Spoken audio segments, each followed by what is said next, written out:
Ranjit sir की जो practice set लाई गई है कक्षा 1 और 5 के लिए बीपीएससी टीचर भर्ती के लिए, उसका आज हम प्रैक्टिस सेट नंबर 3 बनाएंगे। और इस वीडियो में मेनली सामान्य ज्ञान का जो क्वेश्चन होगा उसको देखा जाएगा और मैथ के क्वेश्चन को दूसरे वीडियो में डिटेल मैनर में सॉल्व करके दिया जाएगा। तो चलिए शुरू करते हैं। पहला क्वेश्चन है, ऑफसाइड एटीएम का है क्या है? ऑफसाइड एटीएम होता है ऐसे एटीएम जो केवल महिलाओं के लिए होते हैं, ऐसा नहीं है, गलत है। ऐसे एटीएम जो बैंक परिसर को छोड़कर विभिन्न स्थानों पर स्थित है, बिल्कुल सही है। बहुत सारे एटीएम जो बैंक के अलग आपको एक अकेला एटीएम बस मिल जाएगा, बैंक वैंक नहीं होगा, बस एटीएम होगा, तो उसी को बोला जाता है ऑफसाइड एटीएम। दूसरा क्वेश्चन है, नियमित बीमित पॉलिसी समझौते के तहत कवर की गई घटना को क्या कहा जाता है? तो ये कहा जाता है प्रावधान। जो प्रावधान है उसी के तहत आपको मतलब सारा कुछ मिलेगा, वही है प्रावधान कहा जाता है उसको। नाटो, तीसरा क्वेश्चन है, नाटो एनएटीओ का मुख्यालय कहाँ है? तो ये है ब्रुसेल्स में, बेल्जियम में। बेल्जियम की राजधानी है ब्रुसेल्स, तो बेल्जियम में है नाटो का मुख्यालय। North Atlantic Treaty Organization. चौथा क्वेश्चन है, भारतीय संविधान की 8वीं अनुसूची में कितने भाषाओं का उल्लेख है? तो ये टोटल 22 भाषा है, और इसमें से हमारा बिहार से एक मैथिली भाषा भी है। इसमें से 8वीं अनुसूची में मैथिली भाषा भी है टोटल।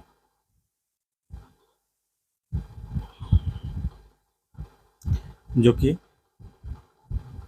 92 संशोधन के बाद मैथिली भाषा को 8वीं अनुसूची में ऐड कर दिया गया था, और 2003 में हुआ था ये।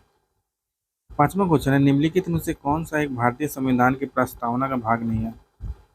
तो समाजवाद है, प्रजातांत्रिक है, धर्मनिरपेक्षता भी है, संघात्मकता नहीं है, संघात्मकता नहीं है। छठा क्वेश्चन है, आज़ाद दस्ता भारत में किस आंदोलन के दौरान सक्रिय था? तो ये था आपका क्विट इंडिया मूवमेंट, मतलब भारत छोड़ो आंदोलन।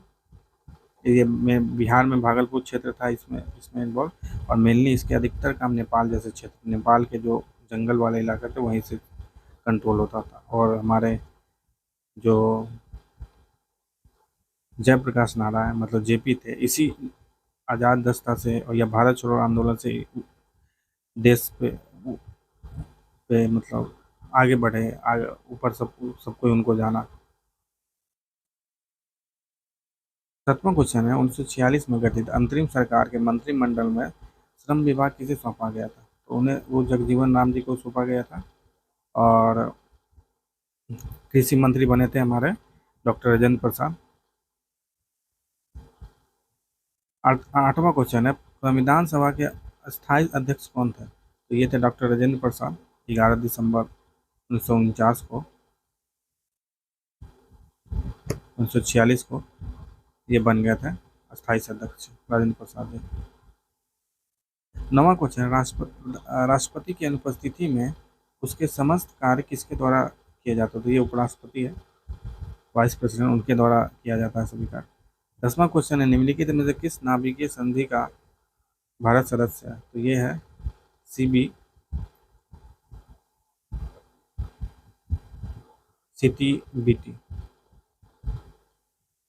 मतलब इसका आंसर सी है।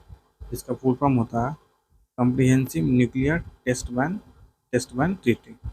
इसका हेडक्वार्टर वियना ऑस्ट्रिया में है। ऑस्ट्रिया जो यूरोप में कंट्री है, ऑस्ट्रिया, ऑस्ट्रेलिया नहीं, ऑस्ट्रिया। 11वां क्वेश्चन, 1942 में किस त्योहार के अवसर पर जयप्रकाश नारायण हजारीबाग जेल से निकल गए थे? तो भाग गए थे, इनको गिरफ्तार कर लिया गया था इनको भी, तो फिर ये भाग गए थे हजारीबाग जेल को कूद के, ठीक ना, बाद में भाग गए थे। तो किस दिन भागे थे? ये दीपावली के दिन भागे थे, ठीक। और ये क्वेश्चन बीपीएससी में आ चुका है, पूछा गया, वहीं से लिया गया ये। 12वां क्वेश्चन है, निम्नलिखित में से कौन सा संयुक्त राष्ट्र संघ का अभिकरण नहीं है? खाद्य और कृषि संगठन ILO है, बिल्कुल है।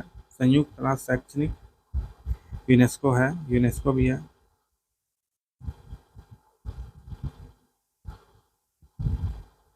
विश्व स्वास्थ्य संगठन ये भी है आपका, WHO है। अंतर्राष्ट्रीय न्यायालय ये इसका एजेंसी नहीं है ना, इसका अभिकरण नहीं है ये इसका पार्ट है, इसके अंदर में 6 जो होते हैं उसके अंदर में है, और इसका एजेंसी ये सब है।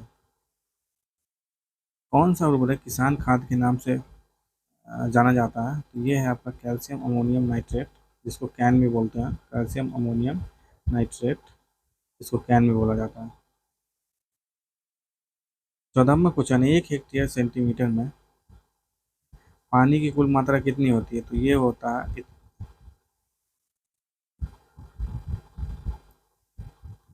1 लाख लीटर होता है 1 हेक्टेयर सेंटीमीटर में पानी की कुल मात्रा, मतलब 10 की पावर 5। 15वां क्वेश्चन है, केले का कायिक प्रवर्धन होता है संकर द्वारा। 16वां क्वेश्चन, निम्नलिखित में से कौन सा उर्वरक तीव्र आर्द्रता ग्राही होता है? तो ये होता है यूरिया, बहुत ही जल्दी आर्द्रता को ग्रह कर लेता है, सोख लेता है ये।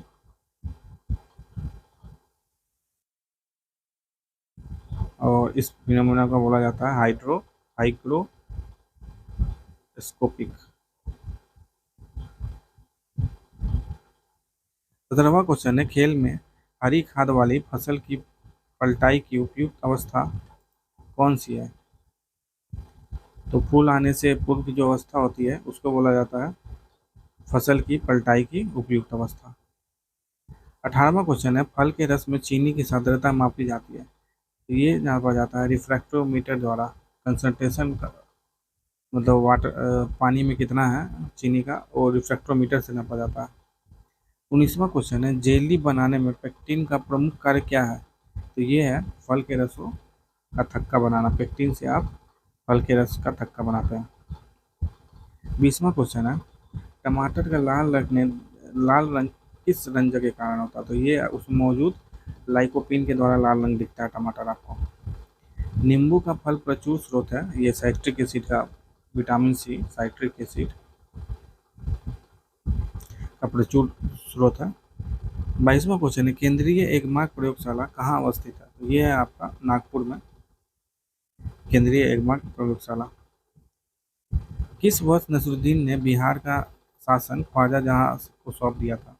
तो ये किया गया था 1394 में। और ये नसरुद्दीन है कौन? ये है नसरुद्दीन शाह तुगलक। ये तुगलक डायनेस्टी का आदमी था जिसको नसरुद्दीन भी बोला जाता था। तो इसने बिहार का शासन ख्वाजा जहां को सौंप दिया 1394 में।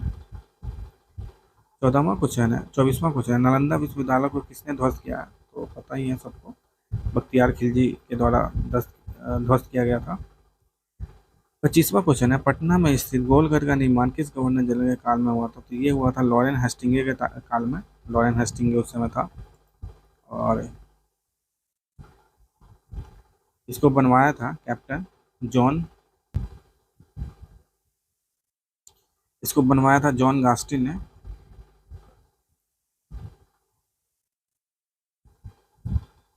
1786 में। इस समय वाइसरॉय जो था ना, लॉर्ड हेडिंगे था। पटना में है ये गोलघर। 26वां क्वेश्चन है, बिहार में ब्रिटिश सत्ता का सर्वप्रथम विरोध किसने के द्वारा किया गया था? तो ये किया गया था अलवर्दी गौहर के द्वारा। अलवर्दी गौहर के द्वारा बक्सर के युद्ध के बाद लगभग 1865 तक ये काफ़ी एक्टिव था। 1765 बक्सर का युद्ध 64 में हुआ था, तो उसके बाद लगभग ये अली गौहर ने ब्रिटिश सत्ता का सर्वप्रथम विरोध किया था।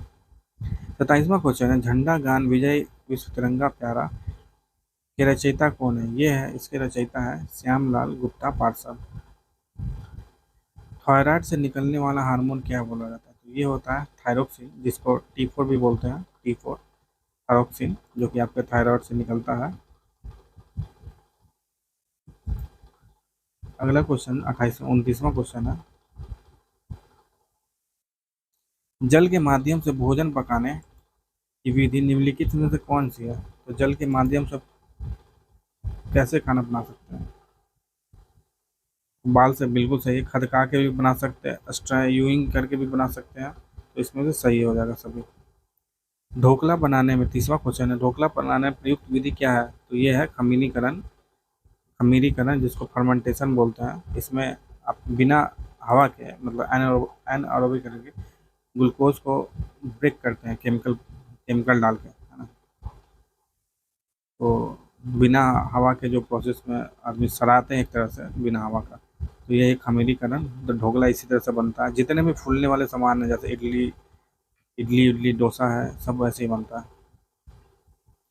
31वां क्वेश्चन है, 2 वर्ष से 6 वर्ष की आयु को क्या कहलाइए? बाल्यावस्था कहा जाता है, बाल्यावस्था। उससे पहले शिशु अवस्था है। और 32वां क्वेश्चन है, जल प्रदूषण का कारण क्या है? तो कीटनाशक बिल्कुल है। कीटनाशक जो आप खेतों में डालते हैं फसल के लिए, वो जल में मिल जाता है और प्रदूषित कर देता है। मनुष्य के क्रियाकलाप ये भी है, मनुष्य के द्वारा बहुत सारे गलत काम, गंदगी फैलाई जाती है। मनुष्य की जनसंख्या, बढ़ती जनसंख्या ने प्रदूषण को बढ़ा दिया, हर प्रदूषण को बढ़ा दिया। तो इसका सही आंसर डी हो जाएगा। 33वां क्वेश्चन है, शारीरिक शिक्षा का उद्देश्य क्या है? तो शारीरिक शिक्षा का उद्देश्य मनोवैज्ञानिक वैज्ञानिक विकास है, बिल्कुल सही है। मानसिक विकास भी जरूरत है और शारीरिक विकास भी जरूरी है। तो इसका सही आंसर हो जाएगा ऑप्शन। 34वां क्वेश्चन है, बैडमिंटन से संबंधित कौन से खिलाड़ी है? तो आपको पता ही है, 2 बार के ओलंपिक चैंपियन पीवी सिंधु जी है, बैडमिंटन खेला करती है। 35वां क्वेश्चन है, दालों में सबसे ज़्यादा क्या पाया जाता है? प्रोटीन पाया जाता है, इसीलिए बहुत धीरे धीरे दाल पचता है शरीर में, है ना। 36वां क्वेश्चन है, एलएसडी के सेवन से क्या होता है? तो एलएसडी के सेवन से आपको मानसिक भ्रम होता है। इसका फुल फॉर्म होता है lysergic acid diethylamide, ethyl amide, है ना, जो कि आपको दिमाग को थोड़ा अनकॉन्शियस कर देता है। व्यायाम के क्या लाभ है? तो आपको देख ही सकते हैं क्या लाभ है। भूख लगेगा, बिल्कुल आपका एनर्जी खत्म होगा तो भूख लगेगा। फुर्तीलापन आएगा, बिल्कुल सही। रक्त का प्रभाव, ब्लड सर्कुलेशन अच्छा बना रहता है। तो इसका आंसर है उपयुक्त सभी, सभी सही है। 38वां क्वेश्चन है, डॉक्टर राजेंद्र प्रसाद को संविधान सभा का सभापति कब चुना गया था? तो यही देखिए, 11 दिसंबर 1946 को चुना गया था। पहली बैठक हुई थी जिसमें सच्चिदानंद सिन्हा थे, जो कि 9 दिसंबर 1946 से स्टार्ट हुआ था। 9 दिसंबर 1946 से संविधान सभा की बैठकें स्टार्ट हुई थी। उस समय सच्चिदानंद सिन्हा जी को बनाया गया था संविधान सभा का सभापति, अस्थायी रूप से। और सच्चिदानंद सिन्हा वही है जो हमारे बिहार के अलग पृथक राज्य के लिए मांग करने वाले थे, बढ़ चढ़ कर मांग की उन्होंने। 39वां क्वेश्चन है, भारतीय प्रशासन में विभाजन प्रणाली किससे संबंधित है? वो है नीति और कार्यान्वयन से संबंधित। 40वां क्वेश्चन है, बिहार के कृषि और ग्रामीण विकास के लिए किस प्रकार के बैंक स्थापित करने की प्रस्तावना है? कृषि यंत्र बैंक, मतलब जिसमें आप जाके कृषि के यंत्र से रिलेटेड वो आप वहाँ से कुछ समय के लिए ले सकते हैं, खरीद सकते हैं, या कुछ समय के लिए भी ले सकते हैं। तो कृषि यंत्र है बैंक। 41वां क्वेश्चन है, इनमें से कौन 15वें वित्त आयोग का सदस्य नहीं है? तो अशोक कुमार जी हैं, रमेश चंद्र लाहिड़ी जी भी है, और अजय नारायण झा भी है। और मेन हेड कौन है? एनकेसी जी हैं, एनकेसी, अभी 15वें वित्त आयोग। इसका काम क्या होता है? ये जो जो राज्य है और जो हमारे सेंटर, इसके बीच में पैसों का जो टैक्स मिलता है ना, ये जो भी कमाई होती है सेंट्रल गवर्नमेंट की, उसका विभाजन करना सभी राज्यों और सेंटर के बीच में, यही काम मेन होता है। ये इसका मेंशन हमारे कॉन्स्टिट्यूशन में आर्टिकल 280 में मेंशन है। ये हमारे कॉन्स्टिट्यूशन में भी मेंशन है वित्त आयोग के बारे में, फाइनेंस कमीशन के बारे में। और इसमें आपके 3 फुल टाइम मेंबर है। अजय अजय नारायण झा, ये फुल टाइम मेंबर रहते हैं। अशोक लाहिड़ी, अशोक कुमार, ये भी फुल टाइम मेंबर है। और अनूप सिंह, ये भी फुल टाइम है। 3 फुल टाइम मेंबर है। उसके अलावा ये जो अस्थायी मेंबर है, पार्ट टाइम मेंबर है, रमेश चंद्र है। तो देखा जाए तो ये सभी मेंबर है कुछ ना कुछ तरीके से। और सुदीप्त मंडलो कोई मेंबर नहीं है। 42वां क्वेश्चन है, आर्थिक विकास का सबसे अच्छा सूचकांक क्या है? तो प्रति व्यक्ति वास्तविक आय में वृद्धि होता है, उसी को बोला जाता है आर्थिक विकास, मतलब पर कैपिटा इनकम, इसको बोला जाता है पीसीएम, पर कैपिटा इनकम। ये विकास हो रहा है तो मतलब वहाँ पे आर्थिक विकास हो रहा है। 43वां क्वेश्चन है, भारतीय कला में बुद्ध के जीवन की किस घटना का चित्रण हुआ है? तो ये प्रथम उपदेश में बुद्ध के जीवन में बताया गया है, तो इसका आंसर बी है। 44वां क्वेश्चन है, गौतम बुद्ध का जन्म लुम्बिनी में हुआ था, इसकी पुष्टि किसके अभिलेख से होती? तो ये अशोक उस समय बहुत था, जो बुद्ध भगवान को देश विदेश में पहुंचाया, बुद्ध धर्म को, तो इसने ये अभिलेख में अपने लुम्बिनी में जन्म हुआ है, ये अभी लिखवाया था। 45वां क्वेश्चन है, निम्नलिखित में से कौन सा स्थल प्राग ऐतिहासिक चित्रकला से संबंधित है? तो ये भीमबेटका है जो कि मध्य प्रदेश में है। 46वां क्वेश्चन है, आत्मीय सभा की स्थापना इनमें से किसके द्वारा की गई थी? तो ये आत्माराम पंडूराम के द्वारा की गई थी ये आत्मीय सभा की स्थापना। 47वां क्वेश्चन है, किसके वायसराय काल में भारत की राजधानी कलकत्ता से दिल्ली स्थानांतरित हुई थी? तो उस समय लॉर्ड हर्डिंगे दो था वायसराय, और इसी के काल में बिहार भी पृथक राज्य बना था, बंगाल से अलग होकर। 48वां क्वेश्चन है, इनमें से किस मुगल सम्राट ने राजा राम मोहन राय को अपने दूत के रूप में लंदन भेजा था? तो ये अकबर दो ने भेजा था अब लंदन, ताकि इनका पैसा बढ़ा दिया जाए। वहाँ के महारानी से रिक्वेस्ट करने के लिए भेजा था राजा राम मोहन राय को, और वहीं पर उनकी मृत्यु हो गई थी राजा राम मोहन राय की। वो वापस कभी आए ही नहीं इसके बाद, और राजा की भी उपाधि इनको राजा राम मोहन राय को अकबर दो ने दी थी। 49वां क्वेश्चन है, हिंदू विश्व पुनर्विवाह अधिनियम निम्न में से किस वर्ष पारित हुआ था? तो ये हुआ था 1856 में पारित हिंदू पुनर्विवाह नियम, मतलब विडो रीमैरिज एक्ट। इसी को बोला जाता है एक्ट 15। मतलब एक्ट 15 1856 क्या है? ये हिंदू विवाह अधिनियम ही था, इसका दूसरा नाम है एक्ट 15 ऐसे याद कर सकते हैं। और इसको ड्राफ्ट मतलब स्टार्ट किसने किया था? लॉर्ड डलहौजी ने, ठीक। और इसको ख़त्म मतलब जिसमें ये बिल्कुल ये अधिनियम बन के आ गया, ये बन के आ गया था लॉर्ड कैनिंग के वक्त, जिस समय 1857 की लड़ाई हुई थी। और ईश्वर चंद्र विद्यासागर पहले थे जिन्होंने इसके तहत अपनी शादी की, और ये वही थे जिन्होंने ये पुनर्विवाह अधिनियम लाने में बहुत ही मदद की थी, बहुत ही बढ़ चढ़ के प्रचार प्रसार किया था ईश्वर चंद्र विद्यासागर ने। 50वां क्वेश्चन है, ईस्ट इंडिया कंपनी की स्थापना के समय भारत का शासक कौन था? तो भारत में उस समय अकबर था भारत में। 51वां क्वेश्चन है, शेख निजामुद्दीन औलिया इनमें से किस सूफी संत के शिष्य थे? तो वो थे बाबा फरीउद्दीन गंज ए सकर के शिष्य। 52वां क्वेश्चन है, इन बादशाहों में से कलंदर के नाम से कौन विख्यात था? तो बाबर विख्यात है कलंदर के नाम से। 53वां क्वेश्चन है, निम्नलिखित में से किस राज्य में 2011 की जनगणना में जनसंख्या का ह्रास अभिलेख हुआ है? तो नागालैंड में हुआ है, नागालैंड में कम हो गया जनसंख्या, बहुत ही माइन्यूट, बहुत ही कम हुआ है। निम्नलिखित में कौन राष्ट्रीय विकास परिषद का हिस्सा नहीं है? तो नीति आयोग के सचिव होते हैं, बिल्कुल सही। नीति आयोग के उपाध्यक्ष भी होते हैं, सही है। भारत के वित्त आयोग के भी अध्यक्ष होते हैं राष्ट्रीय विकास परिषद में, जो कि 1952 में आया था। और योजना और कार्यक्रम कार्यान्वयन मंत्रालय के सचिव नहीं होता है। 52वां क्वेश्चन है, सूची 1 और सूची 2 को मिलाना है। तो आपको पता ही है, सी रंगराजन समिति आपका गरीबी माप की कार्यप्रणाली की समीक्षा करने के लिए था। गरीबी माप पॉवर्टी से रिलेटेड, पॉवर्टी जो इंडेक्स होता है, पॉवर्टी जो माप होता है, उसको समीक्षा करने के लिए रंगराजन समिति बनी थी। और सरकारिया आयोग और पुंछी आयोग, ये दोनों जो है ना बहुत ही फेमस है आपका केंद्र राज्य की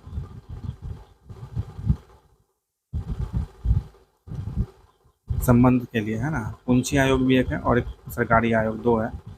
उसके बाद पारेख समिति आपका बैंक, ये पारेख समिति जो है ना इंफ्रास्ट्रक्चर फाइनेंस समिति है के लिए समिति बनाई गई थी, उसके हेड जो थे ना पारेख थे। और नरसिम्हन समिति आपका बैंकिंग सुधार से रिलेटेड है। तो इसका आंसर हो जाएगा आपका ए। 56वां क्वेश्चन है, वे दो ग्रह जिनके उपग्रह नहीं होते हैं वो है बुध और शुक्र। तो इसका सही आंसर ये हो जाएगा मरकरी और वेनस, इसके कोई उपग्रह नहीं है। लक्षद्वीप द्वीप समूह डैश में स्थित, तो लक्षद्वीप आपका अरब सागर मतलब भारत है ये, और इस साइड में लक्षद्वीप है, इधर में पुडुचेरी है, पुडुचेरी। 58वां क्वेश्चन, निम्नलिखित में से किस क्षेत्र को विश्व का फलोद्यान कहा जाता है? तो ये है आपका भूमध्य सागर क्षेत्र, मेडिटेरियन सी जो है ना वहीं पर। निम्नलिखित में से किसे संसार की छत कहा जाता है? ये पामीर है और उसको बोला जाता है संसार की छत। कि यहाँ से ना बहुत सारे माउंटेन, बड़े बड़े माउंटेन यहाँ से निकल रहे हैं ना, जिसकी हाइट बड़ी बड़ी है, 4,000 किलोमीटर, 4,000 मीटर से बड़ी बड़ी है, तो वो इसीलिए इसको बोला जाता है संसार का छत्र। 60वां क्वेश्चन, निम्नलिखित में कौन सा संसार का सबसे बड़ा मरुस्थल है? तो सबसे बड़ा मरुस्थल आपका सहारा है, जो कि अफ्रीका में है। निम्न में 61वां क्वेश्चन, निम्न को कालानुक्रम में लगाइए तथा नीचे दिए गए कोट से सही उत्तर चुनिए। तो डांडी मार्च, जालियांवाला बाग नरसंहार आपका 1919 में हुआ था। डांडी मार्च 1930 में हुआ था। भारत छोड़ो आंदोलन, क्विट इंडिया मूवमेंट 1942 में हुआ था। और स्वदेशी आंदोलन हुआ था 1905 में, जब बंगाल का विभाजन कर दिया गया था। तो आप देख लीजिए कला, तो सबसे पहले कौन सा हुआ था आपका? चौथा हुआ था पहले, सबसे पहले, फिर हुआ था जालियांवाला बाग, ठीक है, फिर हुआ था आपका डांडी मार्च। इसका आंसर बी हो जाएगा।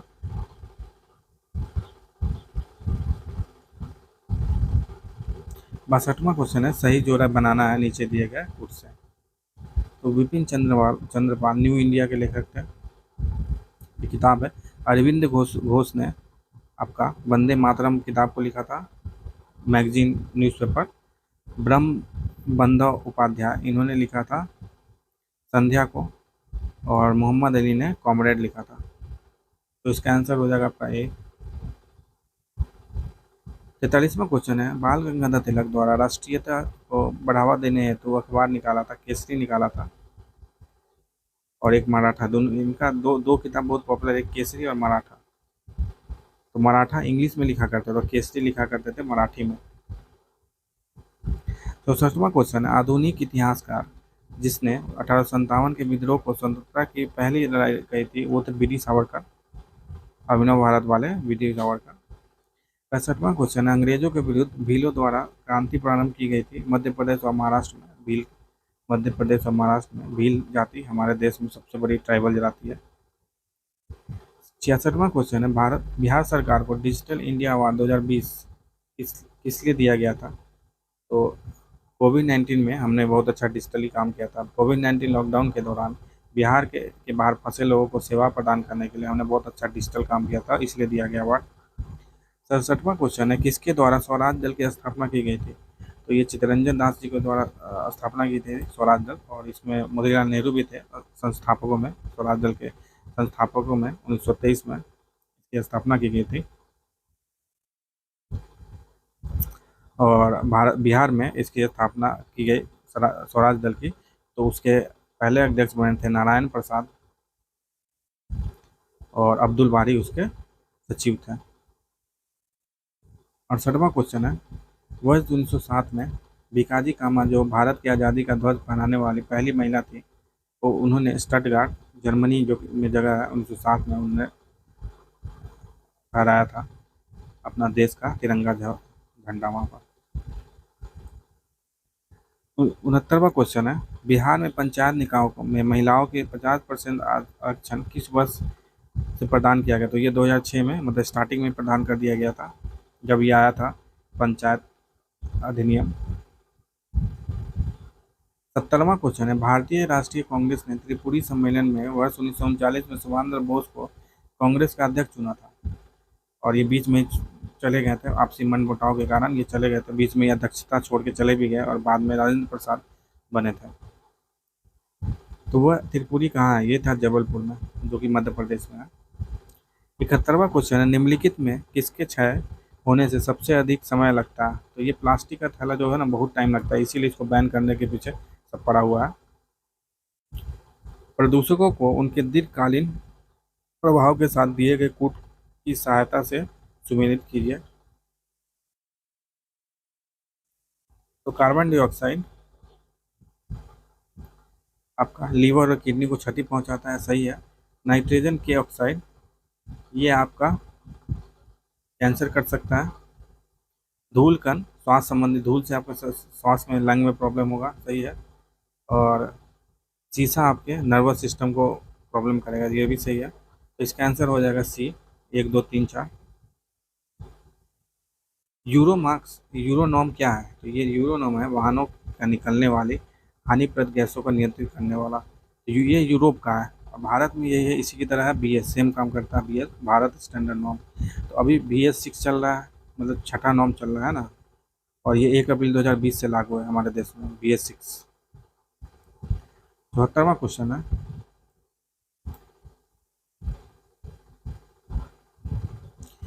निम्न ग्रीन हाउस गैसों में से ऐसी कौन सी है जिसके द्वारा ट्रोपोस्फियर में ओजोन प्रदूषण नहीं होता है? तो कार्बन मोनोऑक्साइड के द्वारा ओजोन प्रदूषण नहीं होता है, ठीक ना, वो प्रॉब्लम नहीं करता कार्बन मोनोऑक्साइड, कार्बन डाइऑक्साइड करता है। 75वां क्वेश्चन है, निम्नलिखित राज्यों में से उस राज्य को चुनिए जिसमें सर्वाधिक संख्या में वन्य जीव अभयारण्य, नेशनल पार्क और अभयारण्य है। तो वह मध्य प्रदेश, टोटल लगभग 10 नेशनल पार्क है यहाँ पे। 76वां क्वेश्चन है, निम्नलिखित में से कौन कृषि करने की प्रक्रिया पर्यावरण संरक्षण में सहायक है? अधिक उपज वाली किस्म की खेती, ग्लास हाउस में पौधे उगाना, शिफ्टिंग खेती, जैविक जैविक ऑर्गेनिक जो खेती है, ऑर्गेनिक एग्रीकल्चर, ये पर्यावरण के लिए बहुत ही अच्छा है। 77वां क्वेश्चन है, नीचे दी गई सूची में उसे चुनिए जो वर्ल्ड हेरिटेज साइट, विश्व धरोहर स्थल घोषित हुआ। तो ये अभी नंदा देवी जीव मंडल रिजर्व वर्ल्ड हेरिटेज साइट बना है। 78वां क्वेश्चन है, निम्नलिखित दशाओं में कौन वैश्विक ताप के असर को इंगित करती है? तो हिमानी का पिघलना, बिल्कुल, टेम्परेचर बढ़ने से आइस सब पिघल रहा है। और सागरीय तल में उत्थान, तो पिघलेगा तो पानी का लेवल बढ़ जाएगा सागर में, तो उत्थान हो रहा है। मौसमी दशा में परिवर्तन, बिल्कुल, कभी भी बारिश हो रहा है, कभी भी सूखा पड़ रहा है। ग्लोबीय तापमान में वृद्धि, बिल्कुल, टेम्परेचर बढ़ रहा है। तो इसका सही आंसर हो जाएगा 78 का D, क्योंकि सभी इसके आंसर सही है। 79 का आंसर है, क्वेश्चन है, जंगली गधों का अभ्यारण्य कहाँ है? तो ये वाइल्ड लाइफ जो सेंचुरी है, ये आपका गुजरात में है। 80वां क्वेश्चन है, यूनेस्को ने अंतर्राष्ट्रीय मान्यता प्रदान की है, अंतर्राष्ट्रीय मैदान नीलगिरी जैव मंडल को प्रदान किया गया है, और नंदा देवी जैव मंडल को भी। तो इसका आंसर ये हो जाएगा, 80 का आंसर ये हो जाएगा। 81 क्वेश्चन है, निम्नलिखित में से कौन एक जैव अभ्यारण्य यूनेस्को और के जैव अभ्यारण्य के विश्व तंत्र की सूची में सम्मिलित है, नहीं है? तो वो है सिंपली पाल, वर्ल्ड हेरिटेज में जैव अभ्यारण्य में विश्व तंत्र की सूची में नहीं है। और सिंपली पास कहाँ पर है अभ्यारण्य? ये है आपका उड़ीसा में। 82वां क्वेश्चन है, भारत के किस महानगर में वार्षिक प्रति व्यक्ति सर्वाधिक ठोस अपशिष्ट उत्पन्न होता है? तो समझ ही रहे हैं, या तो मुंबई होता सकता था, तो मगर ये दिल्ली में होता है, क्योंकि वहाँ पे कम जगह में ज़्यादा लोग हैं। 83वां क्वेश्चन है, आज कार्बन डाइऑक्साइड CO2 के उत्सर्जन में सर्वाधिक योगदान करने वाला देश कौन है? तो ये आपका चीन है, CO2 सबसे ज़्यादा करता है, लगभग 25-26%। फिर 14% है UAE, और हमारा देश लगभग 7-8% है। 84वां क्वेश्चन है, निम्नलिखित में से कौन सा कारक जैव विविधता के ह्रास के लिए सब सर्वाधिक महत्वपूर्ण कारक है? वो है प्राकृतिक वास का निवास, जिससे हमारा जैव विविधता घट जा रहा है, पेड़ काट दे रहे हैं, जानवर सब इधर से उधर हो जा रहा है। सही युग्म कीजिए। तो ये खजुराहो जो है ना, चंदेल में, ये सही है। चंदेल के द्वारा खजुराहो टेम्पल मध्य प्रदेश में बनाया गया था, लगभग 11वीं शताब्दी में। पेरियार अभ्यारण्य प्रसिद्ध है किस चीज़ के लिए? तो जंगली हाथियों के लिए पेरियार अभ्यारण्य प्रसिद्ध है, पेरियार। 87वां क्वेश्चन है, जैव मंडल स्थान और उसके स्थापना वर्ष, ये हमें मिलाना है।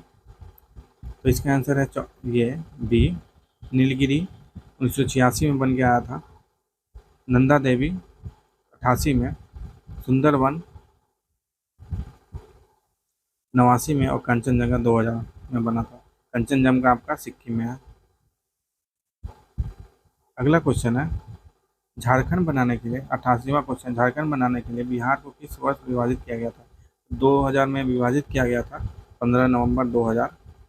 तो 15 नवंबर को बिरसा मुंडा जी, भगवान बिरसा मुंडा जी का जन्मदिन था, तो उस दिन विभाजित कर दिया गया और झारखंड बना दिया गया।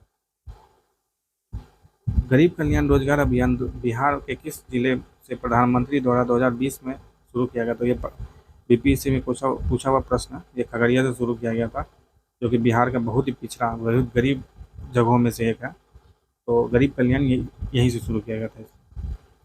90 क्वेश्चन है, 90वां क्वेश्चन है, 50 से अधिक देशों द्वारा समर्थित संयुक्त राष्ट्र का मौसम परिवर्तन समझौता कब प्रभावी हुआ? ये हुआ था 21 मार्च 1994 को मौसम परिवर्तन समझौता।